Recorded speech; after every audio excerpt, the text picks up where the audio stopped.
시세가 1억 8,500 정도 됐던 거를 제가 1억 6,500에 낙찰을 받아서 세전으로 2천만 원 차익이고 그걸 한 달 만에 바로 팔았어요. 그래서 그때는 세금이 한 44% 정도 됐거든요. 그러면이 한 1,000만 원 남짓한 돈이 한 달 정도 만에 생겨버린 거죠. 그게 이제 첫 시작이었고요. 그때 투자금이 2,500만 원 그 정도로 시작을 했었던 것 같아요. 경매로 저도 처음에 아파트 투자할 때는 사실 제가 건물을 살 거라는 생각을 당연히 한 적은 단 한 번도 없고,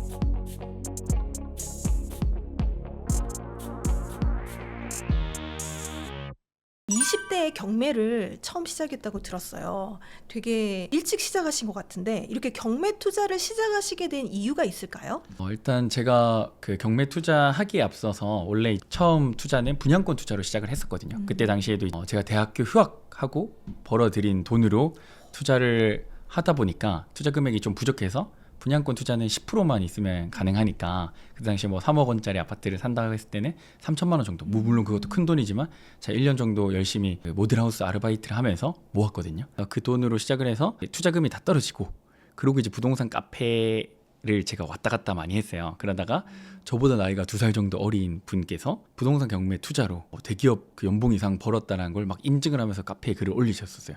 그걸 보고 저게 뭐지 하면서 그분한테 미팅을 좀 요청을 했고, 그러고 부동산 경매가 이렇게 공부하고 유튜브 보고 그 책 읽고 이렇게 하면 된다라고 얘기해서 그때부터 경매 매력에 빠져가지고 적은 돈으로도 사자마자 차익을 바로 낼 수 있는 투자가 있구나 라는 거를 그때 깨닫고 여기 완전 흠뻑 빠져서 거의 부동산 경매 투자만 제가 한 40건 이상 투자를 했습니다. 그래서 그렇게 이제 시작이 됐다라고 얘기 드리겠습니다. 사실 분양권 투자도 처음 시작하는 투자로 쉽지 않은데 네. 20대인데 네. 어떻게 그렇게 분양권 투자에 대해서 공부를 좀 하셨나요? 이게 그냥 환경이 조금 중요했다고 생각을 하거든요. 그때 제가 이제 모델하우스에 알바를 하다 보니까 거기 오시는 손님들이나 거기 일하는 직원분들이 얘기하는 게 다 부동산으로 돈 버신 분들밖에 못 본 거예요. 그러다 보니까 이게 한 1년 동안 거기 있으니까 너무 자연스럽게 부동산 투자는 당연히 해야 되고, 부동산 투자를 하면 돈을 벌 수 있는 확률이 높다, 그리고 상대적으로 좀 안정적이다 라고 생각을 해서, 그리고 생각보다 이게 대출 구조를 살펴보니까 내 자본금이 엄청 많이 들어가는 건 아니더라고요. 저는 이제 그때 당시에는 3억짜리 4억짜리 아파트를 사면 내 돈이 다 3억 4억이 있어야 되는 줄 알았어요. 사실 대학생 때 아무리 제가 그날 모델하우스를 열심히 일을 해도 3억 4억이라는 돈을 한 번에 만들어낼 수 없으니 그런 생각을 했는데, 알고 보니까 이게 구조를 넣다 보니까 계약금 10%, 뭐 중도금 60%, 잔금 20% 이런 식으로 구조를 짜서 할 수가 있더라. 그래서 그걸 보고 나도 이렇게 투자를 해야겠다 라고 생각을 좀 했던 것 같습니다. 사실 경매 같은 경우도 이렇게 투자한다는 게 리스크가 전혀 없는 게 아니기 때문에 쉽지 않은데 두렵지 않으셨나요? 사실 처음에는 조금 겁이 났었긴 했거든요. 그래서 저도 이제 법원에 가서 보통 경매가 진행이 되는데, 지금은 이제 대리 입찰 제도라는 게 있어서 직접 직장인분들도 안 가셔도 돼요. 근데 제가 할 때는 그런 게 없어서 가지고 직접 갔어야 됐거든요. 그래서 그때 입찰표라는 걸 쓰는데, 제출을 하는데 그때 손을 벌벌 떨면서 도장을 찍었던 기억이 있습니다. 땀을 거의 지금은 한 5분 10분이면 쓰는데 그때는 1시간을 그걸 썼어요. 3번이나 틀려가지고. 그 정도로 저도 겁이 났었던 시절이 있었는데, 막상 하고 내가 이거를 이 가격에 이미 낙찰받는다는 게 정해져 있기 때문에, 예를 들어서 시세가 2억짜리를 제가 1억 7천, 뭐 1억 7,500만 원 이렇게 이미 살 때 싸게 살 수 있는 거니까 거기서 좀 걱정이 좀 덜했던 것 같아요. 그러니까 애초에 사자마자 내가 수익을 얻고 시작하는 게 되게 매력적이라고 생각이 들고, 이거를 사자마자 팔아도 꽤나 괜찮은 쏠쏠한 수입이 생길 거라는 그 확신이 조금 들었었습니다. 공부를 하다 보니까. 그래서 그거 물건 찾는 게 되게 보물찾기처럼 재밌었어요. 그래서 그러다 보니까 경매를 재밌게 했던 것 같습니다. 그러면 이 경매를 이렇게 계속 해보시다가 내가 이걸로 성공할 수 있겠다, 이 투자로 성공할 수 있겠다 이렇게 확신이 드는 그런 계기나 사건이 있었나요? 사실 제가 교육생분들한테도 매번 얘기하는 건데, 한 건 낙찰 받아보면 관점이 달라진다고 얘기를 많이 드려요. 근데 이거 한 건 낙찰 받기 전까지는 잘 모르거든요. 한 건 낙찰 받고 나면은 이렇게 해서 수익이 나고 이거를 내가 몸으로 체득하는 거기 때문에 그 다음부터는 사실 알아서 그 계획들, 목표들이 짜여져요. 그래서 저희 수강생 중에도 원래 빌라로 시작을 했다가 지금은 다 고시원, 모텔 운영하는 분이 있거든요. 퇴사하고 한 달 현금 흐름이 1,000만 원, 2,000만 원대 가까이 나오시는 분들도 계세요. 근데 그분들이 다 처음에는 아파트 빌라로 시작을 했거든요. 그런 것처럼 사실 한 건 낙찰받고 나면 내가 아파트 외에도 경매로 돈 벌 수 있는 건 사실 너무 많거든요. 토지, 공장, 제가 했던 그 다음에 상가, 지식산업센터, 오피스 되게 많습니다. 그래서 경매로 돈 벌 수 있는 방법이 너무 많아서 그런 것들을 이제 처음에 근데 아파트를 낙찰받아 보지 못하면 그걸 세상을 모르기 때문에 이게 조금 중요하다고 얘기를 좀 많이 드리고 있어요. 그래서 한 건 처음에 안전하게 아파트로 수익을 내서 그 다음에 또 아파트로 가든지 아니면 또 다른 비주거용 부동산을 경매로 싸게 낙찰받아서 파는 요 방향으로 가든지 아니면 아까 얘기 드린 대로 모텔이나 고시원 이런 걸로 가셔도 되고요. 되게 다양한 방향이 있다라는 거. 이거를 이제 경매를 통해서 낙찰을 받아서 수익을 내는 그 과정을 예시로 하나 이렇게 이야기해 주실 수 있을까요? 수익을 내는 과정이요. 일단은 저도 처음에 시작할 때는 돈이 많이 없다 보니까 1억 원대 아파트, 지방에 있는 아파트로 시작을 했거든요. 아직도 기억나요. 시세가 1억 8,500 정도 됐던 거를 제가 1억 6,500에 낙찰을 받아서 세전으로 2천만 원 차익이고 그걸 한 달 만에 바로 팔았어요. 그래서 그때는 세금이 한 44% 정도 됐거든요. 그러면은 한 1,000만 원 남짓한 돈이 한 달 정도 만에 생겨버린 거죠. 그게 이제 첫 시작이었고요. 그때 투자금이 2,500만 원 그 정도로 시작을 했었던 것 같아요. 그래서 그때 그거를 시작을 했었고 그 다음에 아파트를 제가 하루에 막 2개씩 낙찰받고 그랬었거든요. 그래서 여기에 이제 돈이 된다는 걸 알았기 때문에 단기로 매도를 그렇게 좀 많이 했었고요.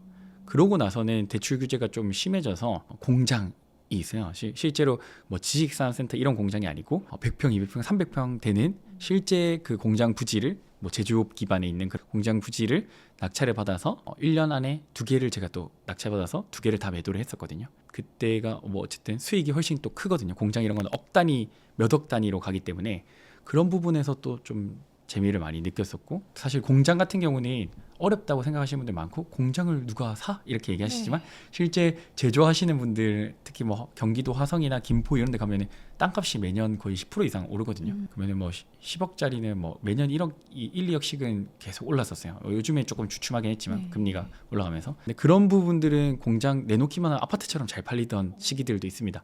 지금은 약간 뜸하긴 하지만 그런 거를 조금 틈새를 노려서 경매를 또 하면은 공장은 아파트는 몇천 단위지만 공장은 몇 억 단위거든요. 한번 살 때 그런 투자도 충분히 고려해 볼 수가 있습니다. 물론 이제 너무 리스키하게 가시면 안 되고 안정적으로 확실하게 싸게 낙찰받는다면 수익이 나는 구조입니다.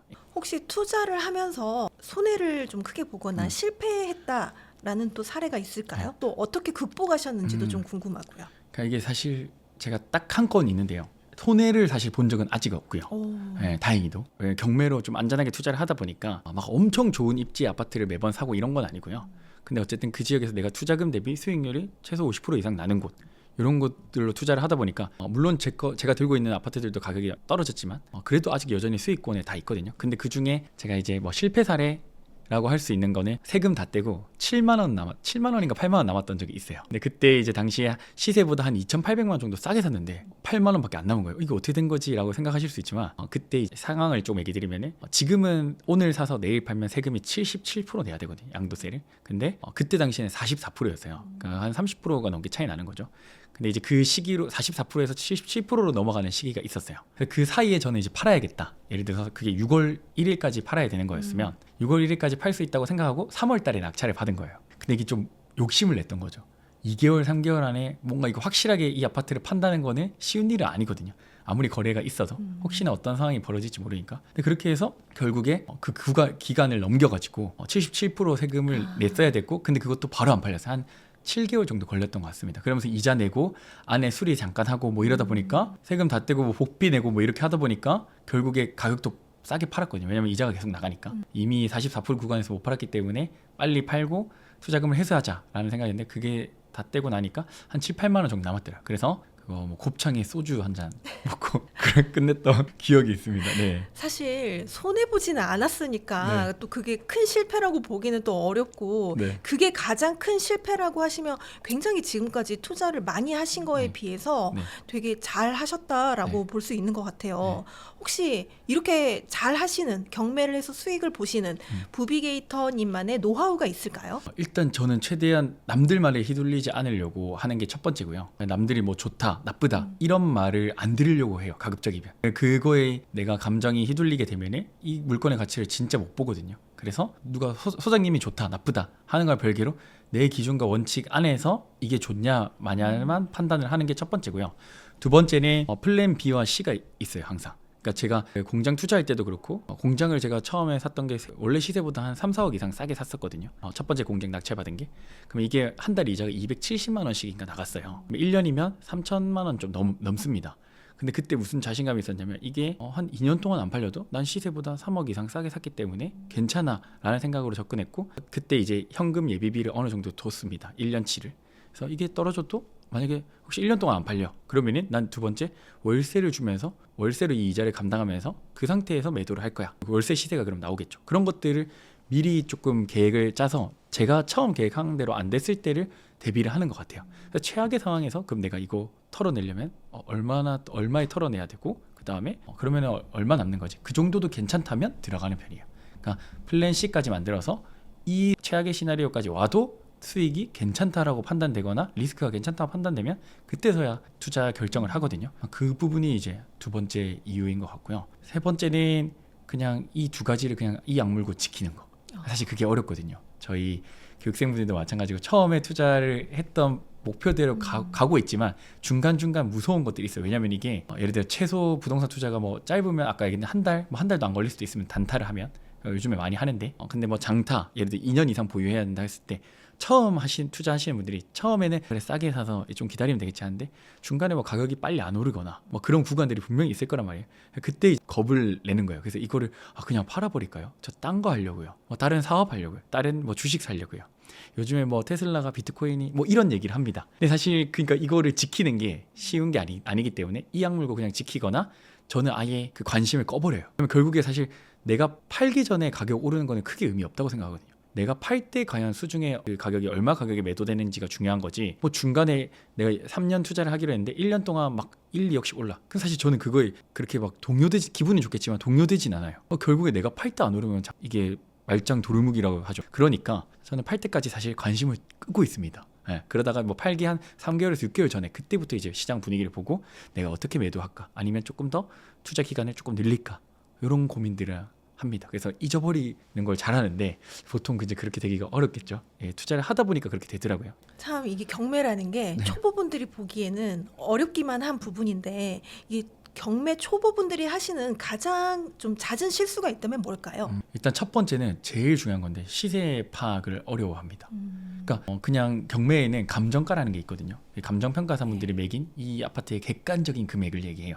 근데 사실 이 감정가는 시세일 수도 있고 아닐 수도 있거든요. 왜냐면 사람이 매긴 거기 때문에 실제 시세를 반영 못할 수도 있고 감정가를 매기는 시점이 달라요. 그러니까 예를 들어 경매에 지금 24년 11월 또는 12월에 경매가 나왔다고 하면 그 감정가 매긴 시점이 작년 12월인 거예요. 그럼 작년에 12월 가격이랑 지금 가격이랑 다를 수가 있겠죠. 올라갔거나 내려갔거나. 근데 사람들이 이것만 보고 이게 시세다 하고 이거보다 얼마 싸게 사야지 이런 분들이 굉장히 많더라고요. 근데 실제로 부동산에 전화를 하거나 임장을 가서 실제 현재 시점에서의 시세를 꼭 알아봐야 되는데 그거가 조금 부족한 것 같아요.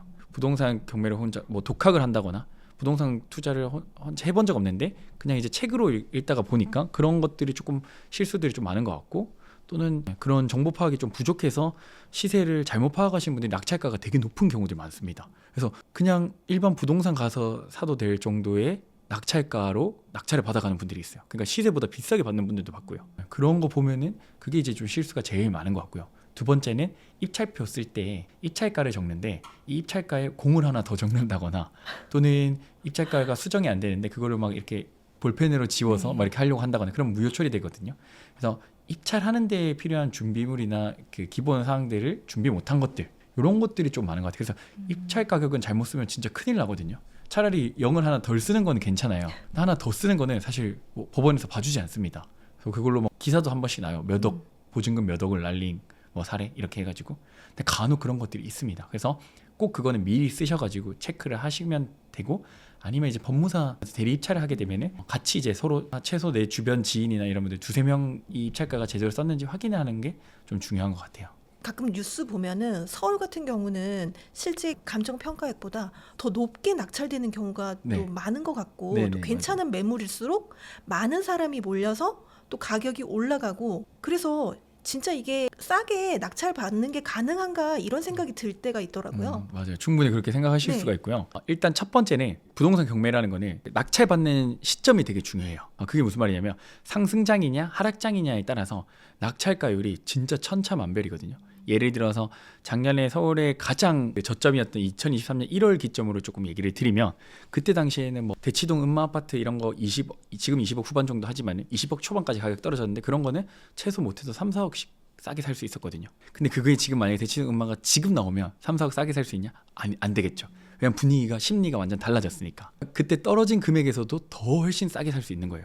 예를 들어 저희가 대구에 있는 아파트를 수강생이 낙찰 받았어요. 5억짜리 하던 게 3억으로 떨어졌던 거거든요. 근데 그 3억짜리 혹시 얼마에 받았을 것 같아요? 설마 네. 2억대로 받으셨나요? 그렇죠. 2억 초반에 뭐 2억 1천, 2천 정도에 낙찰 받았고 투자금은 플러스 P라고 하죠. 내 네. 투자금 하나도 안 들어 오히려 5천만 원 플러스 P로 맞춰서 지금 그게 가격이 다시 3억대 한 중후반 정도 되고 있는 상황이에요. 그럼 사실은 내 돈 하나도 안 들이고 1억보다 훨씬 더 많은 수익을 챙겼고 이거 한 건 투자로 이분 같은 경우는 다시 완전히 다른 이제 투자를 할 수 있게 된 거죠. 근데 그때 당시에 그걸 낙찰받는 게 쉬운 일은 아닙니다. 왜냐하면 분위기가 심리가 다 그렇거든요. 근데 어쨌든 하락장에 일반 매매보다도 훨씬 더 기회가 있다. 만약에 서울에 있는 아파트를 그때 막 그렇게 샀었으면 지금 차익이 훨씬 더 컸을 겁니다. 그래서 작년 초 재작년 말 이런 사례들 낙찰받은 분들 사례 보면은 진짜 위치 안 좋은 뭐 구축 금관구나 이런 데 다 받았어도 최소 1, 2억씩은 다 올랐어요. 지금 가격이 소폭 상승하기도 했으니까 위치가 안 좋더라도 이미 그때 1억씩 넘게 싸게 샀으니까 그런 부분 더하면 그런 데서 빛을 좀 발하고요. 특히 서울 같은 경우 수요가 워낙 많고 분위기가 심리가 너무 좌지우지를 하다 보니까 얘기하신 대로 시세보다 높게 진짜 받아가는 경우도 있고 거의 시세에 준하게 받아가는 경우도 있어요. 근데 그래도 내가 실거주를 하더라도 사실은 못해도 1, 2천이라도 싸게 사긴 하거든요. 그리고 만약에 예를 들어서 10억대, 20억대, 30억대에 입찰하시는 분들은 그래도 1, 2억은 싸게 사요. 아무리 이게 뭐 위치가 좋고 제가 그때 갔을 때 중앙지방법원이 저희 교대역에 있거든요. 그래서 지금 우리가 알고 있는 반포 아크로 네. 아파트 그때 이제 30억 중반인가 시세가 떨어져 30억 중후반에 떨어졌던 게 있었는데 그거를 그래도 한 2, 3억 싸게 샀거든요. 바다 조망, 한강 조망 나오는. 그래서 그게 지금 40억 초반 넘으니까 사실은 그게 1년 전이에요, 불과. 작년 여름인가 아마 그랬을 거거든요. 그때도 한 30명 정도 들어왔습니다. 근데 사실 그럴 때만 샀어도 1억 역시만 샀어도 훨씬 괜찮은 부분들이 있으니까 그런 게 좀 있고요. 그래서 어쨌든 지금 서울에 싸게 산다? 구축이나 입지가 좀 떨어지는 곳들은 7, 8천, 1억 가까이 싸게 살 수 있어요. 최근에 저희 수강생이 구로 쪽에 시세보다 한 8천만 원 정도 싸게 낙찰받았거든요. 실제 거래들이 매달 되고 있는 아파트고 그런 것들 말고는 지금 예를 들어 입지가 너무 좋은 곳 나온다. 예를 들어서 뭐 원베일리가 경매에 나온다. 그러면은 그냥 시세에 받아가겠죠. 누구나 원하고 그거를 살 수 있는 여력이 많은 사람들은 시세에 근접하게 받아갈 거고요. 그게 아니고 입지가 조금 떨어지거나 다른 요소들이 좀 있어야 돼요. 예를 들어 평형이 크거나 40평형대에 입찰하거나 또는 거래량이 좀 적거나 근데 그걸 이제 리스크를 안고 상대적으로 많이 싸게 사는 거죠. 그래서 오늘 저희 그 교육생분들이 2분 정도 낙찰 받으셨는데 한 분은 대구에 받으셨는데요. 실제 시세보다 8,500만 원 싸게 낙찰 받았어요. 근데 금액대가 뭐 그럼 10억대냐 이런 게 아니고 3억대예요. 그게 왜 그럴 수 있냐면 평수가 40평대입니다. 이제 그런 거를 살려서 내가 천천히 팔겠다. 내가 차익이 있으니까 이자를 조금 내더라도 그런 관점으로 접근할 수밖에 없어요. 서울은 특히 지금 그렇고요. 그게 아니고 지방으로 가면은 조금 더 마진이 지금 크긴 합니다. 서울보다는 그렇게 좀 보시면 될 것 같아요. 사실 이 경매하면 일반 초보자분들이 제일 어려워하는 부분이 권리 분석 그리고 명도 부분인 것 같아요. 네. 근데 권리 분석을 할 때 초보자가 좀 이런 유형은 좀 피해야 된다 이런 게 있을까요? 일단 권리 분석을 저는 일단 쉬운 것만 먼저 하라고 얘기 드리거든요. 근데 이 함정에 빠지신 분들이 있습니다. 저희 교육생분들도 마찬가지로 제가 이렇게 얘기해도 지금 당장 시험 문제에 나오지 않는 거를 계속 공부하시는 거예요. 자꾸 이거에 제가 하지 말라고 해도 탐정처럼 이 문제를 풀고 싶나 봐요. 근데 사실은 지금 당장 돈 버는 데는 여러분들이 그 정도 초보자분들이 하기에는 그거는 나중에 한 건, 두 건, 세 건, 네 건 낙찰받고 나중에 뭔가 아파트 이거보다 수익을 조금 더 한 건 했을 때 크게 내고 싶어 했을 때 그런 어려운 물건들이 있습니다. 예를 들어서 어렵다기도 하도 그런데 대항력 있는 임차인 물건을 손을 댄다든지 위장 임차인 이런 물건들, 아니면 유치권, 법정지상권, 가처분 이런 빨간 글씨, 그 경매정보지문 빨간 글씨로 적혀 있거든요. 네. 이런 물건들은 이제 그 다음에 여러분들이 넥스트 레벨 때 이제 가는 거고, 초보자 레벨에서는 이런 거 전혀 신경 쓰지 말고 쉽게 그 권리가 바로 판단될 수 있는, 한 10초 안에 다 끝나거든요. 일반 경매 매물의 한 80%네. 그 80%에 든 것만 저는 공부하라고 얘기를 드립니다.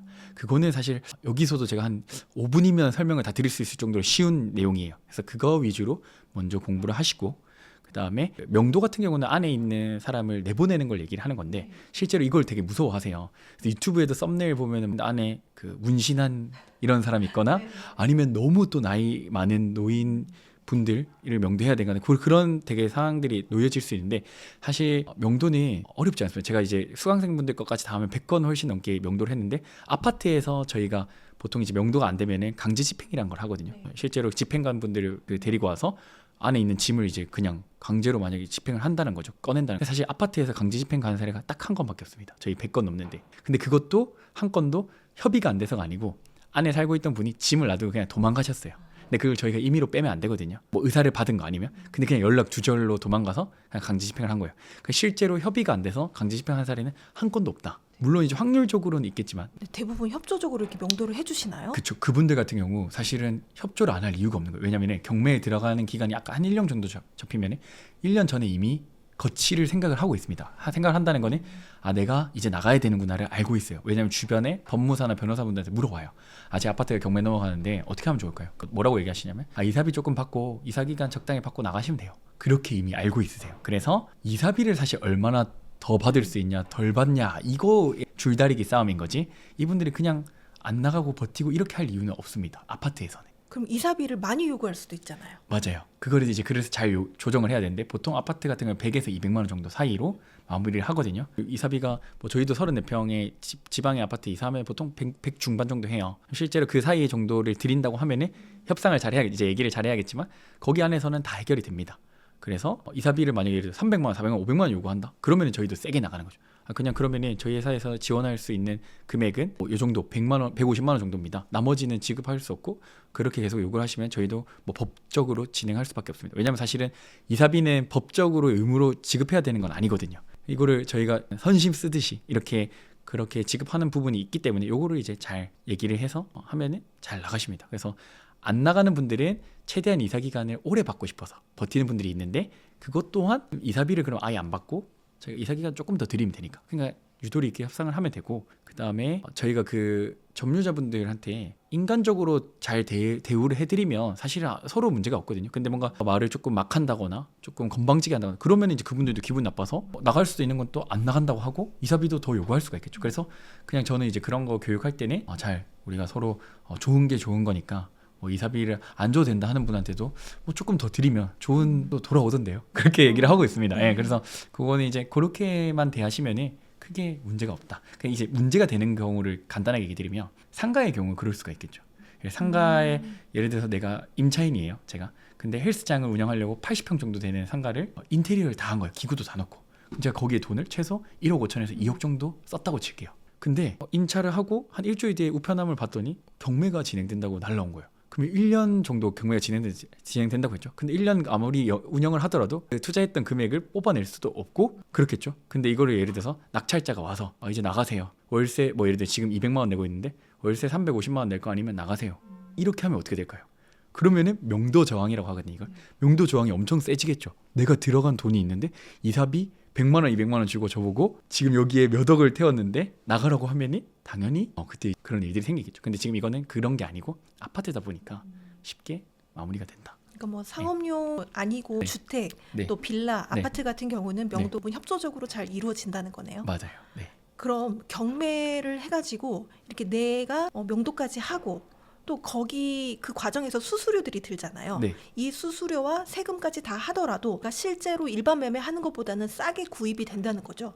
훨씬 그렇습니다. 요거는 실제로 아까 얘기 드린 대로 일반 매매는 그리고 복비를 2번 내잖아요. 내가 살 때랑 팔 때. 근데 경매는 그게 없어요. 일단 거기에서부터 아끼고요. 복비가 따로 처음에 살 때는 법원에서 취득을 하는 거기 때문에 따로 복비가 들지 않습니다. 뭐 그런 부분에서 아낄 수 있고, 나머지 부분은 애초에 싸게 사기 때문에 법무사 비용이나 뭐 이자 비용이나 이거는 일반 매매 하더라도 똑같이 들어가는 거니까 나머지 금액은 전부 똑같은데 시세보다 몇 천만 원 이상 싸게 살 수 있는 구조인 거죠. 그래서 요즘에 매매 사업자라는 걸 내서 단기 매도를 많이 하세요. 아까 제가 처음에 했던 44% 세금 내고 했던 것처럼 지금 매매 사업자라는 걸 내면 77% 세금에서 10% 20%대로 세금이 줄어들거든요. 그럼 예를 들어서 3천만 원만 싸게 사도 세금 다 떼고 뭐 비용 다 떼고 해도 2천만 원 가까이 남는 거예요. 10% 20% 세금. 지금 그런 투자를 지금 저희 교육생분들 조금 젊은 분들이다 보니까 좀 많이 하고 있어요. 그래서 최근에도 매도했던 게 4억 6천만 원대에 받아서 5억 2천에 매도를 했거든요. 지방에 있는 물건입니다. 아파트. 그래서 그거를 한 8개월 정도 걸렸는데 그래도 순이익이 4천만 원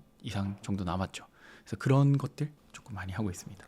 부비게이터님이 네. 경매로 건물주까지 되었다고 하시는데 네. 건물도 그럼 경매를 통해서 낙찰받으신 건가요? 경매로 낙찰 받을 수도 있습니다. 근데 저는 이제 그때 당시 일반 매매로 했어요. 제가 사고 싶은 지역의 건물들이 경매로 안 나오는 거예요. 네. 그러니까 이제 어쨌든 임차인 우량하고 그 다음에 예를 들어서 임대도 잘 나가고 땅값도 계속 오르는 지역은 사실 경매로 나올 이유가 크게 없긴 합니다. 뭐 진짜로 뭐 상속이나 진짜 사업이 완전히 잘못돼서 나오지 않는 경우에는 경매로까지 나오기는 쉽진 않아요. 그래서 그러다 보니까 저는 그때 당시에 일반 매매로 사긴 했는데 시세보다는 조금 싸게 샀긴 했어요. 그게 이제 제 투자 기준이기 때문에 어쨌든 시세보다 싸게 사지 않으면 저는 투자를 하지 않거든요. 그게 경매든 금매든 그렇게 하고 있고, 얘기 주신 건물들은 임장은 지금 다니고 있습니다. 경매 물건 나온 거 최근에도 이제 강북구 쪽에 다녀왔는데 그리고 시세보다 싸게 살 수 있는 물건이 있었어요. 그래서 지금 그것도 이제 보고 있는데 그 임장 다녀오고 경매를 알게 되면은 그 진짜로 남들은 10억에 사는 거 저희는 8억, 9억 이렇게 사거든요. 사실 그게 진짜 엄청 큰 돈이잖아요. 근데 이거 하나를 알고 있는 것만으로 그렇게 싸게 살 수 있다는 거는 저는 되게 좋은 기술이고 기회다라고 생각하고 있습니다. 뭐 여튼 경매로 지금까지 벌어들인 그 수익으로 건물주까지 되셨다고 하니까 정말 대단한 것 같습니다. 네. 제가 그냥 지방의 뭐 작은 건물인 거고요. 그냥 뭐 이거를 이제 키워서 서울에 조금 요지에 있는 건물을 사기 위해서 지금도 열심히 투자하고 있고 노력하고 있습니다. 그래서 경매로 저도 처음에 아파트 투자할 때는 사실 제가 건물을 살 거라는 생각을 당연히 한 적은 단 한 번도 없고 그냥 아파트 사는 거에만 몰두를 했었는데 그러다 보니까 이게 시야도 조금씩 넓어진 것 같고 그래서 운도 좀 많이 좋았고요. 어쨌든 상승기도 많이 있었기 때문에 그런 부분들이 되게 감사하게 생각하고 있고 이거를 조금 더 디벨롭해서 좀 더 경매로 수익을 많이 낼 수 있는 물건들을 앞으로 조금 접근을 해서 근데 그때 투자할 때도 보수적으로 한번 저는 이제 주변에 부동산을 오래 하다 보니까 망한 분들도 되게 많이 봤거든요. 네. 그래서 그러지 않기 위해서 조금 보수적으로 그래서 경매를 매번 이용할 생각입니다.